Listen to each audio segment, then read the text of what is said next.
Welcome to the Folktale Project. This is Dan Scholz. Today we have a story about a prince.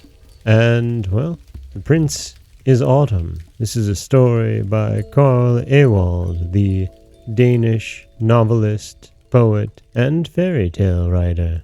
This is Prince Autumn. On the top of the hills in the west stood the Prince of Autumn, and surveyed the land with his serious eyes. His hair and beard were dashed with grey, and there were wrinkles on his forehead. But he was good to look at, still and straight and strong. His splendid cloak gleamed red and green and brown and yellow, and flapped in the wind. In his hand he held a horn. He smiled sadly, and stood a while, and listened to the fighting and the singing and the cries. Then he raised his head, put his horn to his mouth, and blew a lusty flourish. Summer goes his all-prospering way, Autumn's horn is calling. Heather dresses the brown hill clay, winds whip crackling across the bay, leaves in the grove keep falling. All the trees of the forest shook from root to top, themselves not knowing why. All the birds fell silent together. The stag in the glade raised his antlers in surprise and listened. The poppy's scarlet petals flew before the wind. But high on the mountains and on the bare hills and low down in the bog, the heather burst forth and blazed purple and glorious in the sun. And the bees flew from the faded flowers of the meadow and hid themselves in heather fields. But Autumn put his horn to his mouth again and blew. Autumn lords it with banners bright of garish leaves held o'er him, quelling summer's eternal fight, heralding winter wild and white, while the blithe little birds flee before him. The Prince of Summer stopped where he stood in the valley and raised his eyes to the hills in the west. And the Prince of Autumn took the horn from his mouth and bowed low before him. "Welcome," said Summer. He took a step towards him, and no more, as befits one who is the greater. But the Prince of Autumn came down over the hills and again bowed low. They walked through the valley hand in hand, and so radiant was Summer that wherever they passed none was aware of Autumn's presence. The notes of his horn died away in the air, and one and all recovered from the shudder that had passed over them. The trees and birds and flowers came to themselves again and whispered and sang and fought. The river flowed, the rushes murmured, the bees continued their summer orgy in the heather. But wherever the princes stopped on their progress through the valley, it came about that the foliage turned yellow on the side where Autumn was. A little leaf fell from its stalk and fluttered away and dropped at his feet. The nightingale ceased singing, though it was eventide. The cuckoo was silent and flapped restlessly through the woods.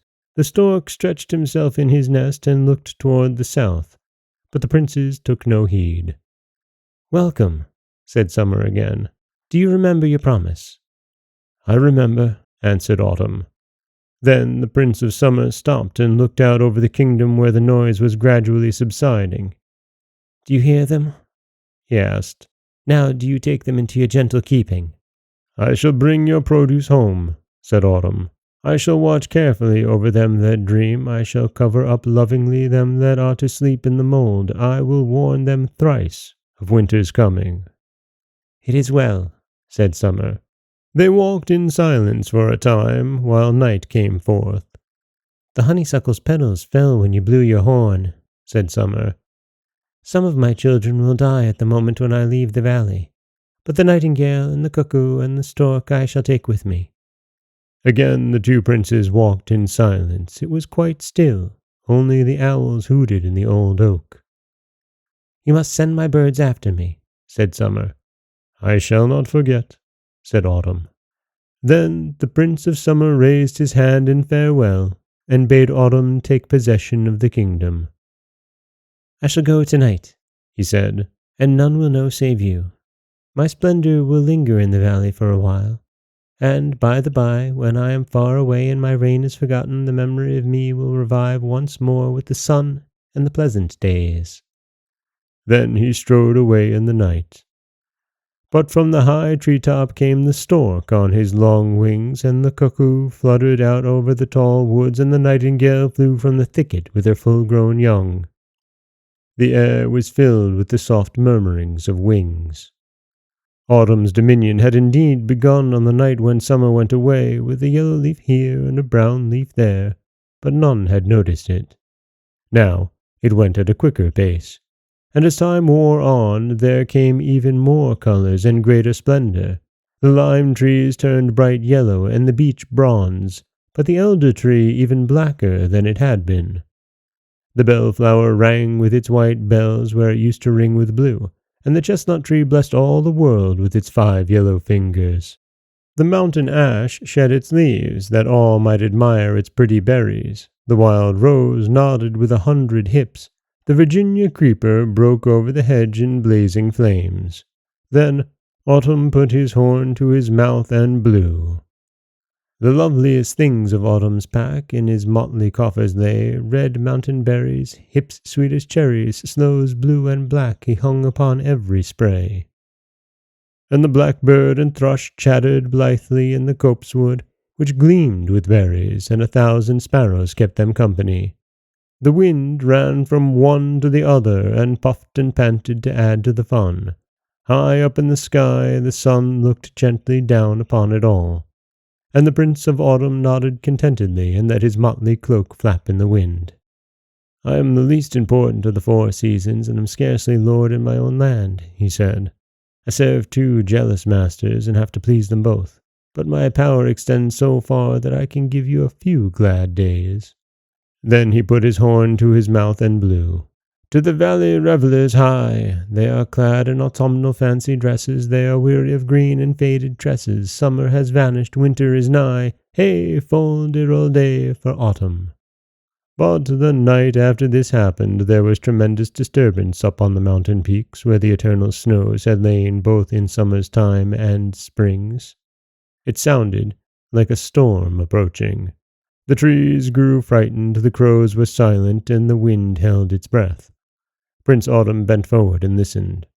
"Is that the worst you can do?" shouted a hoarse voice through the darkness. Autumn raised his head and looked straight into Winter's great cold eyes.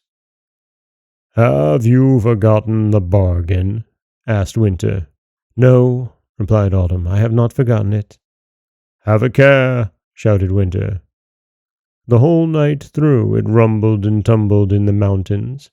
It turned so bitterly cold that the starling thought seriously of packing up, and even the red creeper turned pale. The distant peaks glittered with new snow. Then the Prince of Autumn laughed no more. He looked out earnestly over the land, and the wrinkles in his forehead grew deeper.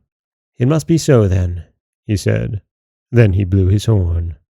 Autumn's horn blew a lusty chime for the second time. Heed well the call complying. Fling seed to earth, fill sacks full girth, plump back and side, pad belt and hide, hold all wings close for flying.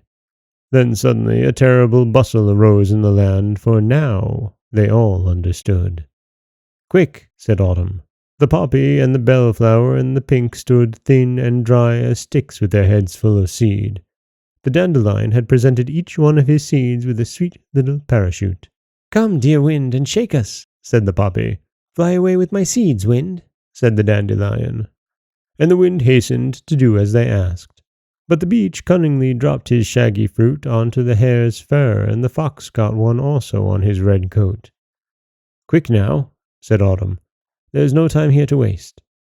The little brown mice filled their parlors from floor to ceiling with nuts and beech mast and acorns. The hedgehog had already eaten himself so fat that he could hardly lower his quills. The hare and fox and stag put on clean white woolen things under their coats. The starling and the thrush and the blackbird saw to their downy clothing and exercised their wings for the long journey. The sun hid himself behind the clouds and did not appear for many days. It began to rain. The wind quickened its pace, it dashed the rain over the meadow, whipped the river into foam, and whistled through the trunks in the forest. "Now the song is finished," said the Prince of Autumn. Then he put his horn to his mouth and blew.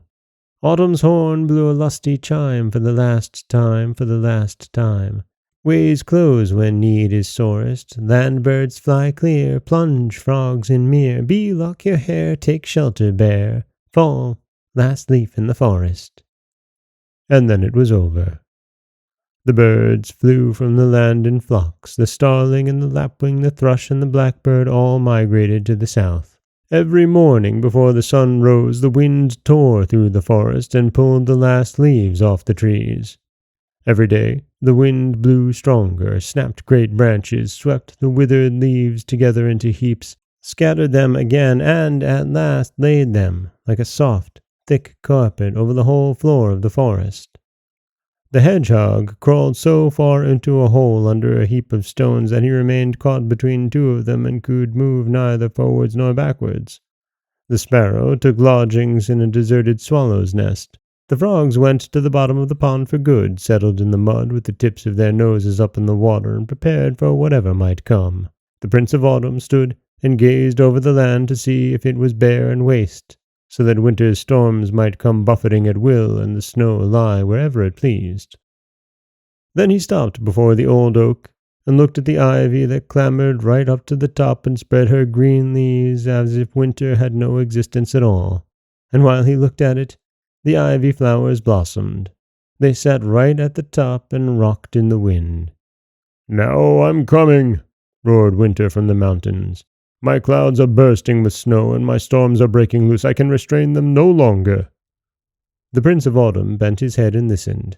He could hear the storm come rushing down over the mountains. A snowflake fell upon his motley cloak, and another, and yet another. For the last time he put his horn to his mouth and blew. "Thou greenest plant and tardiest, thou fairest, rarest, hardiest, bright through unending hours, round summer, winter, autumn, spring, thy vigorous embraces cling. Look, ivy mine, 'tis I who sing, 'tis autumn wins thy flowers." Then he went away in the storm. And that is the story of Prince Autumn. And as autumn begins its march here in the Northeast in the United States, I feel this so strongly. We're not quite at all of the leaves falling, but there certainly is a beautiful mix of yellows, browns, and reds in the trees. And the birds are certainly flying off, and the ivy crawling up the house is still green and strong. This is Dan Scholz for the Folktale Project. Don't forget that you can subscribe to the podcast on Apple Podcasts, Stitcher, Google Play, Overcast, anywhere you like to get your podcasts. You can follow us on Twitter at Folktale Project. You can find us on Auto Radio, TuneIn Radio, iHeartRadio, Spotify, anywhere you like to get your podcasts. And you can always head over to folktaleproject.com, where you'll find a new story waiting for you every Monday, Wednesday, and Friday. As always, thank you so much for listening.